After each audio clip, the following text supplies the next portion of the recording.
Morning, gentlemen. Today I'm going to give some information about India and US relations. India is the centerpiece of United States Indo-Pacific strategy. India and US bilateral partnership today encompasses a whole host of issues which include response of COVID-19, post-pandemic recovery, climate crisis, sustainable development, education, and most importantly, defense and security. In terms of trade, both countries are very much interdependent on each other. In fact, United States is the largest trading partner of India. For the financial year 2021-22, the bilateral trade stood at 120 billion US dollars, which is $40 billion more than from the previous financial year. Also, India had a trade surplus of 33 billion US dollars with United States. In terms of politics, both countries have good ties. In the year 2016, Logistic Exchange and Memorandum of Agreement was signed. In the year 2018, Communication Compatibility and Security Agreement was signed. And also in the year 2020, the Basic Exchange and Cooperation Agreement was signed between India and USA.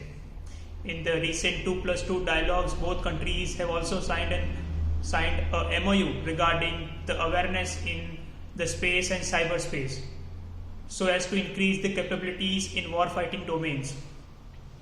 In terms of defense, both countries are engaged in various exercises such as Tiger Triumph, Vajra Prahar, Yuddha Abhyas, Rimpak, Malabar, etc.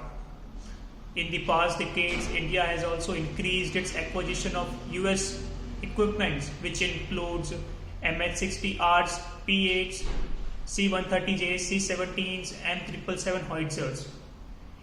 In the upcoming future, India is also interested in the purchase of F-21 fighter aircrafts, UAVs, and additional P-8s. Since India has increased its import of Russian crude oil as being offered at discounted rate, the relation between India and USA has deteriorated. And CAATSA law was also been in discussion because of the purchase of S-400 defense missile system from Russia. Coming to conclusion, if both countries have to increase its bilateral partnership, then US should be more generous with India, and also both countries should increase its cooperation.